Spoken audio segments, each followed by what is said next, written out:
사무엘상 6장 1절부터 7장 2절까지입니다.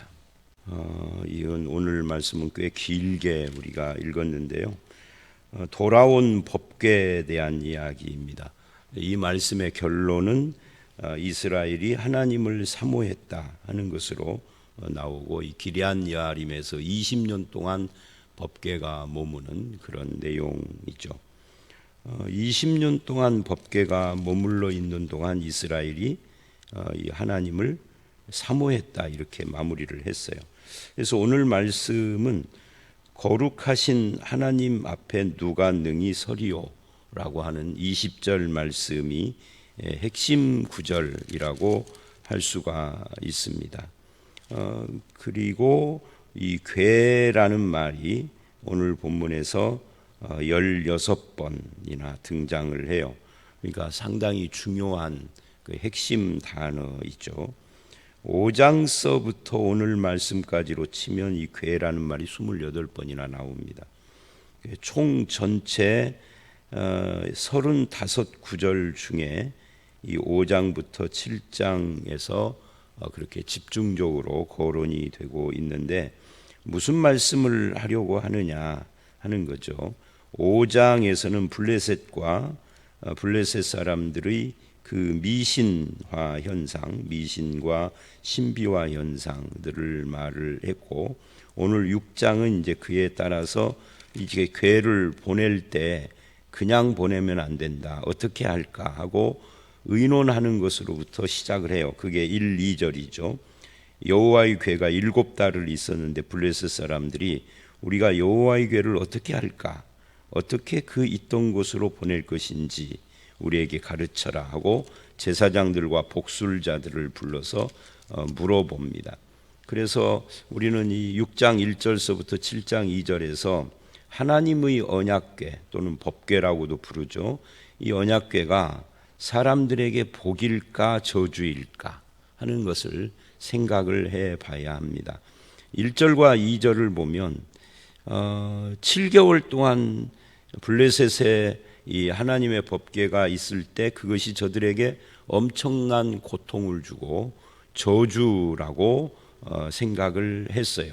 그렇게 고통과 저주라고 생각하는 사람들이 있는 반면에 오늘 말씀 마지막인 7장 1, 2절을 보면 그 기럇 여아림 사람들은 이 여호와의 법궤 때문에 거기서 복을 받아요.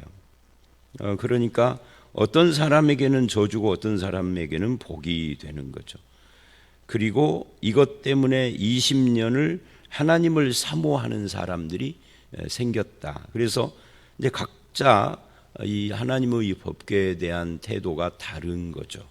한쪽은 저주요 고통이고 한쪽은 복이고, 또 어떤 사람들은 사모함이 되어져 있는 그런 내용들이 오늘 말씀입니다.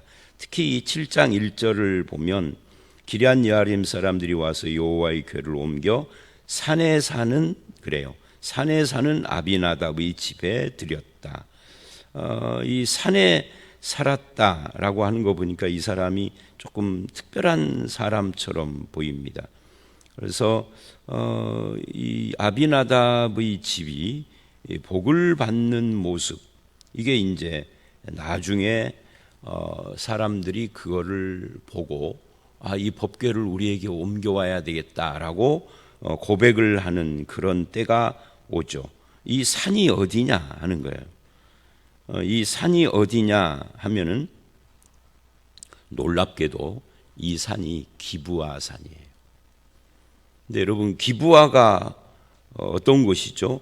여호수아 9장을 보면 여기가 이방인들이 사는 곳입니다. 이방인들이, 그러니까 기럇 여아림 사람들이 이 궤가 블레셋 사람들에게 엄청난 고통을 주었다. 그리고 베세메스 사람들도 궤를 쳐다보다가 죽었다. 그러니까 이것이 우리에게 지금 왔습니다. 그러면 이것이 우리에게도 이런 고통과 저주를 줄 수도 있다. 그러니까 산에 사는, 우리나라로 말하면 화전민 같은, 원래는 우리나라 민족이 아닌데 뭐 중국이나 남방이나 어디서 어떻게 우연히 흘러 들어와서 살고 있는 그런, 뭐 어떻게 보면 좀 천해 보이는 그런 사람들 집으로 이걸 보내버렸다 하는 거예요. 근데 이 기브아 사람들은 이방인인데 여호수아가 자기들을 멸망시킬 걸 두려워해서 여호수아 9장에 보면은 거짓말로 멀리서 온 사람들이라고 꾸미고 속여서 여호수아하고 화친 조약을 맺죠. 나중에 그걸 알고 가서 이들을 멸망시키고자 백성들이 그렇게 난리를 칠 때 하나님께서 막죠. 한번 약속을 했으면 지켜주기로 약속을 하고 화친하기로 했으면 지켜라. 그래서 이들이 이제 이스라엘의 물 깃고 장작 패는 자들이 돼요. 그러니까 물 깃고 장작 패는 자들이라는 말, 우리로 말하면 머슴살이 같은 거. 그러나 머슴살이를 한다 해도 다른 민족들은 다 멸망했는데 살아남죠. 그리고 이들이 하나님을 믿게 되고 먼 훗날 바벨론 포로로 갔다가 돌아올 때도 이들도 함께 돌아와요. 느디님 사람들 이렇게 표현을 하기도 하고요. 그러니까 이 사람들은 하나님께 원래는 이방인 출신인데 하나님께 복받은 사람들인 거죠. 근데 거기에다가 법궤를 갖다, 이게 법궤가 이제 다른 이 기럇 여아림의 그 아비나답의 집 이외에 다른 사람들이 보기에는 이게 껄끄러운 존재인 거예요. 고통을 주고 저주 갖고 막 이런. 근데 정말 별 볼 일 없는 사람이니까 너네 집에다 두어 하고 말을 하니까 꼼짝없이 싫어도 자기 집에다 둘 수밖에 없는 이 사람 집에는 하나님께서 복을 내리시는 거죠. 그래서 이게 참 재미있는 말씀이에요. 그런 뜻에서. 그래서 그런 차이가 무엇일까? 이것은 이방인이기 때문도 아니고 기브아가 만약 블레셋이 법궤를 자기들의 신의 승리로 신전에 두지 않고 회개하고 하나님께로 돌아왔다면 어떻게 됐을까? 이 기브아처럼. 그러니까 기브아도 원래는 이방인인데 블레셋도 이방인이고요. 그런데 이 기브아처럼 그렇게 블레셋 사람들도 법궤가 자기들에게 온 김에 어쩌면 하나님과 관계를 맺고 복된 민족으로 거듭날 수도 있는 기회였다는 것을 우리는 7장 1, 2절을 통해서 앞에 5, 6장을 해석하게 되죠. 하나님을 사모한다면, 그래서 이 법궤를 뺏긴 이 사건을 통해서 하나님이 기대하고 원하시는 것이 뭘까요? 단순히 블레셋의 신전에서 블레셋의 신 다곤의 머리를 부수고 팔다리를 부수고 이런 어린애 장난 같은 이게 목표는 아니었을 거 아니에요. 그런 것을 통하여서 너희들이 섬기는 우상이 거짓이다 하는 것을 드러내고 참 하나님을 생각하게 되고 하나님께로 돌아오고 회개하고 이거를 원하셨을 것이다 그런 말이죠. 그러나 블레셋은 그렇게 반응하기보다는 이게 저주덩어리다, 보내버리자 이렇게 생각을 해요. 그래서 이제 보내게 되는데 이제 3절서부터 9절까지 2절에서 이걸 어떻게 할까라고 복술자들과 제사장들에게 물었어요. 이 제사장도 하나님의 제사장이 아닌 거죠. 우상의 제사장, 그리고 복술자들은 이제 점쟁이들이니까 우상을 숭배하는 제사장들과 점쟁이들의 답변이야 뻔한 거죠. 어떻게 대답을 하겠어요? 오늘날 이제 이 예배당 건축을 우리가 해야 되겠습니다. 근데 어떻게 할까? 날짜는 언제 하고 방법은 어떻게 하고 시작할 때는 이런 고민을 가지고 아무리 의논해도 답이 없으니까 어디죠? 거기 어디죠? 완산교회 있는 데를 무슨 동네라고 그러죠? 그 교대 있는 쪽. 하여튼 그쪽에 보니까 많더만요. 깃발 꽂고. 그런 데 있는 사람 한 두 사람 초청에다가 목사인 저와 장로님들 몇 명이 찾아가서 우리가 예배당 지으려는데 어떻게 할까요? 그랬더니 고사 먼저 지내세요. 이렇게 했단 말이에요. 그래서 고사를 지냈다. 그 이야기예요 지금. 어떻게 할까? 그랬더니 고사 드려라, 고사 지내라 그런 거예요. 목사님 여기 고사라는 말은 안 나오는데요. 속건제라는 말이 아삼이라는 말입니다. 레위기에 나오는 5대 제사 중에 하나인데 이들이 레위기에 나오는 하나님의 5대 제사를 알 리가 없죠. 그런데 우연의 일치인지 뭐 그거 뭔지는 몰라도 속건제라는 용어를 썼어요. 근데 이 속건제라는 말은 이게 아삼이라는 말은 배상제입니다. 배상 또는 보상. 그러니까 이스라엘의 제사법에는 원물, 현물이 아니라 원물, 그러니까 원래의 그 물건과 뺏은 물건이니까 법궤겠죠. 거기에다가 5분의 1을 더해서 배상해 주는 거예요. 이게 레위기 5장 이하의 이 속건제에 나오는 이야기죠. 근데 블레셋은 그것을 뭘로 했느냐면 금독종 5, 금쥐 5. 왜 5일까 하는 것을 생각해 보면 이것은 블레셋의 5방백 또는 5도시하고 연관이 있을 것입니다. 며칠 전에 그 말을 했잖아요. 블레셋은 5도시 국가의 연합체라고. 그러니까 자기들을 대표하는. 근데 왜 금독종이고 금쥐일까? 왜냐하면 이 여호와의 법궤 때문에 저들에게 뭐가 왔죠? 전염병이 와서 저들을 쳤어요. 그러니까 이 전염병의 원인이 독종과 쥐에 있다.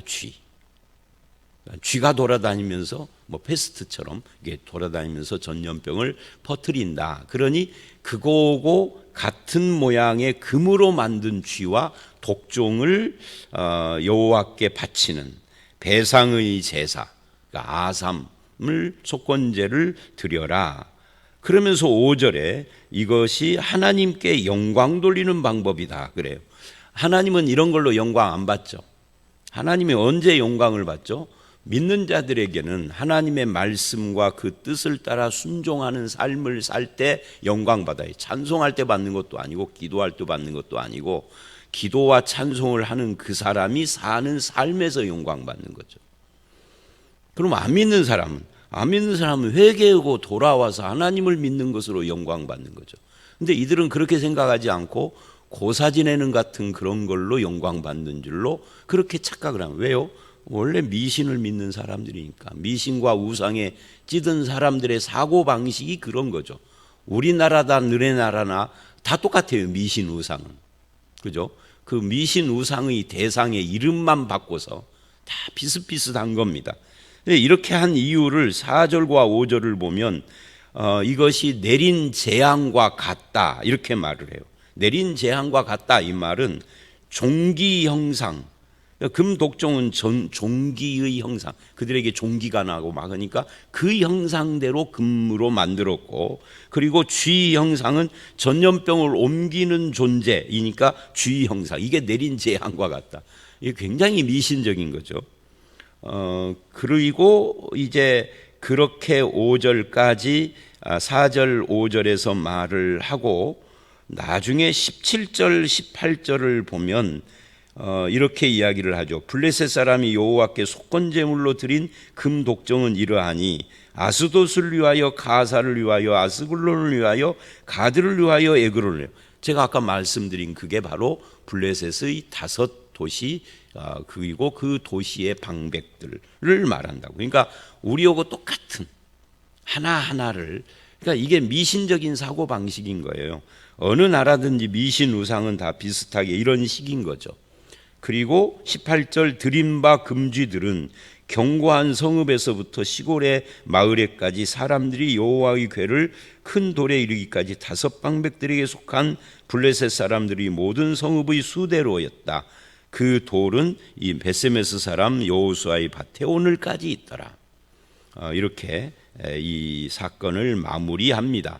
이제 블레셋의 사건은 18절까지 마무리가 되는 거니까 결국 이들은 미신적인 사고로 자기들의 고통, 질병, 인생의 문제, 사회 현상 이런 것을 신의 노여움으로 해석을 하고 그 노여움을 풀어주기 위하여서 일종의 뇌물을 쓰는 것처럼 신에게 뭔가를 바쳐서 해결이 된다. 우리나라식의 표현으로 말하면 액땜하는 거죠. 그런데 이거는 이제 안 믿는 미신과 우상을 숭배하는 사람들의 사고방식이 그렇다는 거고, 믿는 사람들은, 근데 참 희한한 것은 하나님을 믿는 사람들도 일종의 액땜 같은 식으로 예배하거나 기도하거나 뭔가를 해야 한다는 사고방식 가진 사람들이 많아요. 그래서 무슨 상담이나 이런 걸 할 때도 어려운 일이 있어서 이게 꼭 묻는 것이 이거예요. 그러면 뭘 해야 되죠? 뭘 하기는요. 하나님 잘 믿으면 되는 거지. 근데 뭘 해야 되느냐고 자꾸 묻는 거죠. 그게 우리에게 미신적 사고방식이 남아있다는 거예요. 예수를 믿었어도 미신 우상적 사고방식. 그래서 뭔가를 신에게 드려서 액땜을 해야만 이 찜찜한 것이 사라질 것이다. 그리고 그것을 안 믿는 사람들은 이런 식으로 무슨 일종의 뇌물 드리는 것처럼 뭐 고사 밥 뿌리는 것처럼 그렇게 생각하고, 믿는 사람들은 그것을 예배와 그 다음에 뭐겠어요? 헌금이라고 생각하는 거죠. 예배와 헌금은 그런 액땜하는, 미신 숭배하듯이 액땜하는 종류가 아닌 겁니다. 근데 그렇게 생각하는 사람들이 너무 많아요. 한두 명이어야지. 그래서 어려움이 생기면 하나님께 뇌물 바쳐야 된다. 그리고 이제 거기서 조금 더 나아가면 예배와 헌금뿐만이 아니라 무슨 예물 드려야 된다 그러고, 뭐 제가 주일날도 그런 말 했잖아요. 뭐 영이 어쩌고 하는 사람들이 자주 쓰는 말 중에 하나가 하나님께 예물 드려야 된다, 이런 말 참 많이 해요. 그 점쟁이나 무당이 하는 말 같아요. 그리고 조금 더 나가면은 뭐 헌신하라 이런 말을 해요. 뭐 자식이 뭐 선교사가 돼야 하고 목사가 돼야 하고 뭐를 해야 하고 뭐 네가 신학교 가야 하고, 그래서 신학교 온 사람들도 많아. 우리 가정 복 받으려고 신학교 온 사람도 있어. 참 답답하죠. 그런 사람들이 목사 되면 나중에 뭘 가르치겠어요? 성경을 가르치는 것이 아니라 성경을 빙자해서 자기의 미신적 사고를 가르치겠죠. 그러니까 이런 이야기들이 남의 이야기가 아니라 지금 우리들에게 다 해당되는 이야기를 지금 이 본문이 하고 있다 하는 거예요. 그리고 6절로 7절을 보면 새 수레를 만들고 두 소가 끌게 해서 곧장 벳세메스로 가는가 안 가는가를 지켜보라 하는 거예요. 곧장 가면 이 모든 것은 하나님이 하신 것이고, 곧장 안 가면 이건 우연히 일어난 것이다. 그래서 우연이라는 말을 써요. 그러니까 하나님의 역사로 인정할 수 없다. 그래서 끝까지 시험해서 우연이기를 원하는 거죠. 그러나 하나님은 우연도 하나님이 준비하신 거예요. 우연 뒤에 우리가 서서 이게 하나님인가 우연인가 하고 엿보며 망설이는 우물쭈물하는, 여호수아가 죽기 전에 너희가 왜 하나님 앞에서 망설이느냐, 왜 우물쭈물하느냐, 나와 내 집은 하나님을 섬기기로 이미 택했는데 너희도 택해라. 이게 참 속상한 이야기죠. 하나님의 백성 이스라엘인데 왜 우물쭈물하느냐는 소리를 들을 정도면, 이게 이제 그 오늘 말씀에도 나오고 블레셋이 그런 말 많이 하잖아요. 홍해를 건너는 역사적 사건, 그 뒤에 하나님이 계신 이야기를 하는데, 그런 것을 다 알면서도 이스라엘도 그러고 블레셋도 그렇고 우물쭈물, 이것이 우연인가 하나님 거로부터 나온 건가, 이거 가지고 망설이고 있는 그런 모습이 오늘 우리들에게도 똑같다. 그래서 이제 그 답이 뭐예요? 12절을 보면 암소가 벳세메스 길로 바로 행하여 대로로 가며 갈 때 울고 좌우로 치우치지 아니하였고, 그러니까 곧바로 갔다. 이게 하나님의 뜻이다. 하나님으로부터 났다라는 것이 확인이 됩니다. 그런데 이게 참 놀라운 것이죠. 하나님은 이들의 미신적인 사고방식과 거기서 나오는 행동과 하나님을 테스트하는 이 옳지 않은 행위들인데도 그것에 대해서 응답을 하셨어요. 그래서 제가 늘 하는 말이지만 응답만으로는 모든 것이 해결되는 것이 아닙니다. 응답했다라고 해서 내가 하는 행위가 옳다는 아닌 거예요. 이들뿐만이 아니라 성경에 이런 예들이 참 많이 나와요. 신구약 전체. 응답으로 옳고 그름을 말할 수는 없습니다. 그런데 우리는 응답으로 옳고 그름을 체크를 하려고 해요. 내가 기도한 대로 됐다. 그런데 하나님은요, 기도한 대로 다 해줌으로써 그를 심판할 때도 있어요. 뭐 성경에 그런 사례들이 많아요. 오늘 이 본문도 마찬가지고 미신과 우상 숭배자들의 사고 방식이 여기서 똑바로 가느냐 곁길로 가느냐 하는 걸로 테스트하는 여기서 또 나온 거예요. 미신이라는 것이 이런 거잖아요. 제가 언젠가 저의 중학교 때 이야기를 한 적이 있는데 교회 설교 시간에 제가 시골에 있다가 서울로 중학교를 갔는데 보도블록이라는 걸 처음 봤어요. 제가 살던 시골은 전주가 아니니까 전주는 있었겠지만 그냥 뭐 맨 땅이었으니까 보도블록을 보니까 신기하잖아요. 그러니까 숫자를 세면서 걸었어. 한 30분을 학교까지 걸어갔는데 차를 2번 타니까 돈이 아까워서 한 번만 타고 내려서 30분을 학교까지 걸어가는 거예요. 근데 보도블록을 심심하잖아요. 그러니까 보도블록을 1, 2, 3 또는 하나, 둘, 셋. 그래서 절대 넷은 안 해. 재수 나쁜 숫자니까. 그러다가 어쩌다 보면 30분을 걸어가니까 어쩌다 보면 나도 모르게 4를 밟아. 그러면 얼른 그 다음에 5, 6, 7까지 밟아.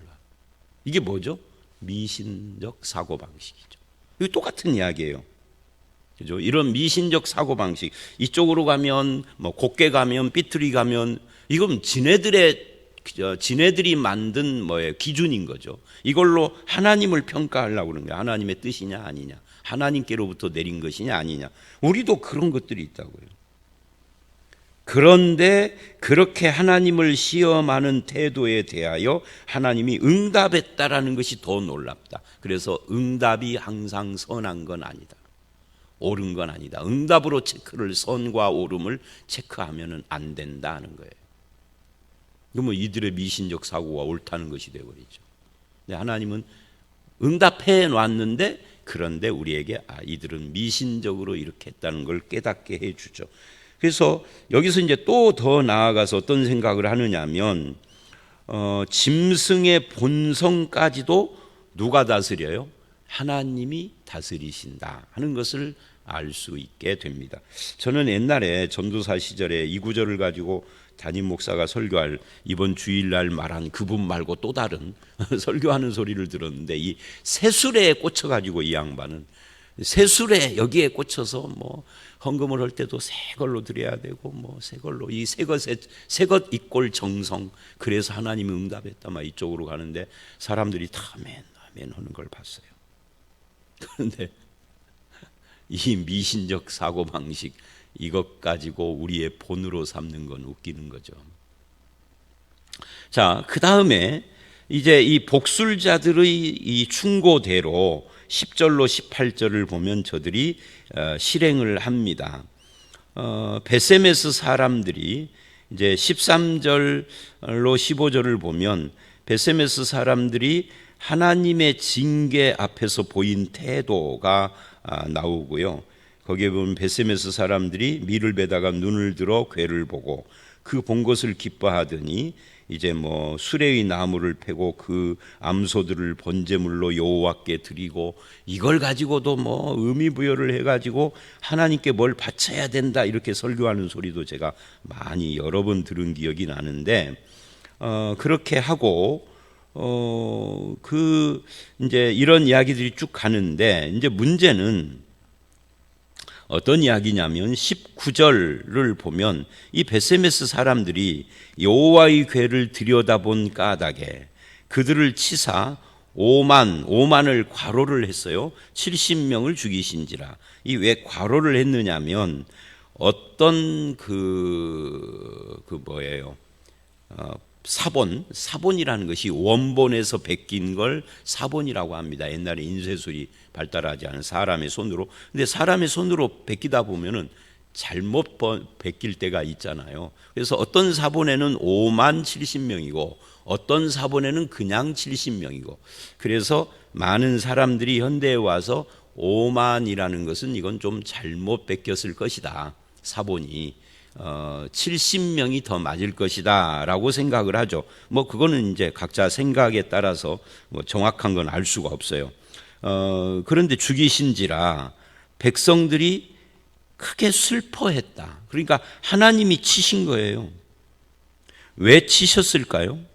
이스라엘의 문제는 뭐냐면 법궤에 대한 하나님의 율법의 말씀을 전혀 알지 못하고 있다. 즉 더 쉽게 말하면 말씀 중심 신앙생활이 아닌 거죠. 이들은 하나님의 백성이지만 말씀을 몰라요. 그러니까 들여다보는 것을, 하나님의 법궤를 들여다보는 것이나 손으로 만지는 것이나 이거 다 금지된 거거든요. 나중에 사무엘 하에 가보면 법궤를 이제 예루살렘으로 운반할 때 보면은 그때도 수레에 실어요. 이게 말씀을 모르니까. 말씀에는 수레에 실면 안 돼. 제사장들이 어깨에 매야 하거든요. 손 잡으면 안 돼요. 근데 소가 놀래서 뛰니까 법궤가 땅에 굴러 떨어질 것 같으니까 그걸 손으로 막았단 말이죠. 근데 하나님이 너 참 잘했다. 법궤가 땅에 떨어지면 파괴되는데 잘했다 하고 칭찬한 것이 아니라 쳐서 죽였어. 왜? 말씀대로 하지 않은 거니까. 그러니까 하나님의 말씀을 모르고 드리는 정성은 불법이에요. 베세메스 사람들이 그 소 수레와 나무를 가지고 번제물로 하나님께 드렸다라고 하는 13절로 15절, 이것을 가상히 여긴 것이 아니라 19절, 말씀에 무지하여서 말씀을 어기는 이것을 진노하셨다 하는 거예요. 우리의 신앙도 마찬가지입니다. 말씀을 모르고 냅다 정성만 드리는 것 하나님이 기뻐하시지 않아요. 하나님께 예배하던 기도하던 헌금을 하던 헌신을 하던 뭐를 하던 하나님의 말씀의 기준이 확실해야 하는 거죠. 말씀대로 해야 한다. 그것은 하나님을 경외하지 않음이 되는 거죠. 그래서 이들은 말씀을 모르니까 결국 이방인들인 블레셋과 별 다를 것이 없는 사람들이 된 거예요. 이걸 우리가 이방화됐다라고 말하는 거죠. 하나님의 백성인 저와 여러분도 지금도 말씀을 떠나 살면 우리도 이방화되는 거죠. 그래서 하나님께서 징계를 한 거예요. 앞에 미신적 사고방식으로 했던 블레셋이나 이스라엘이나 큰 차이가 없이 똑같다는 거죠. 그것을, 그 법궤를 전쟁터로 가지고 간 이스라엘을 징계한 거고, 그 궤를 전리품으로 취급한 블레셋도 심판한 거고, 이제 그 하나님의 궤를 구경거리로 삼은 베세메스 사람들도 징계한 거죠. 말씀을 모르니 하나님을 제대로 경외하지 않았다. 그러나 기란 여아림의 아비나답의 집에는 20년을 머물면서 이것이 그들에게 큰 복이 돼요. 그래서 이제 나중에 다윗 시대에 이 아비나답의 집이 복받는 모습을 보고 다윗이 이 법궤를 좀 옮겨와야 되겠다 하는 생각을 품게 될 정도로, 이방인인데도 하나님의 궤가 그 집에 있으니 하나님이 기뻐하시는구나, 이렇게 생각을 한 거죠. 그러니까 하나님이 기뻐하는 자, 하나님이 징계하는 자, 이게 오늘 말씀에 뚜렷하게 나누어지는데 하나님이 기뻐하는 자가 짧게 나왔을 뿐인 거죠. 자, 오늘 이 본문 말씀, 우리는 이 하나님 앞에 미신적 사고방식을 완전히 내려놓고 하나님이 원하는 것은 결국은 말씀을 따라서 바르게 하나님을 섬기고 예배하고 헌신하고 하는 것입니다. 바로 이제 여기서부터 내일 말씀인 미스바 성회로 이어지는 거예요.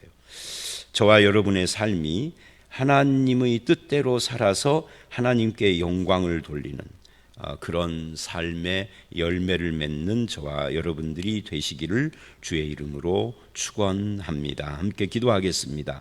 하나님 아버지, 오늘 블레셋과 이스라엘 사람들의 미신적인 사고방식을 우리가 살펴보면서 우리의 신앙을 점검합니다. 우리의 신앙의 뿌리가 어디에 있는지, 아버지 하나님, 내가 하는 모든 말과 행위와 예배와 신앙생활의 모든 것들이 성경적 근거는 분명한지, 하나님의 뜻은 무엇인지를 우리가 점검하게 하시고, 하나님의 뜻이 아닌 것을 습관적으로 행하는 어리석음이 아니라 아버지 하나님, 우리가 온 마음으로 주의 말씀 앞에서 하나님께 영광 돌리는, 하나님을 경외하는 삶을 살아가게 해 주시옵소서. 우연히 법궤를 자기 집에 모시게 된 이 아비나답의 집이 복되게 하시고 거룩하게 구별되어진 것처럼 우리들도 그렇게 주님 앞에 복된 삶, 거룩한 삶, 하나님의 말씀의 뜻을 이루는 삶을 살아가게 하시기를 간절히 바라올 때 예수님 이름으로 기도드려 싸움나이다. 아멘.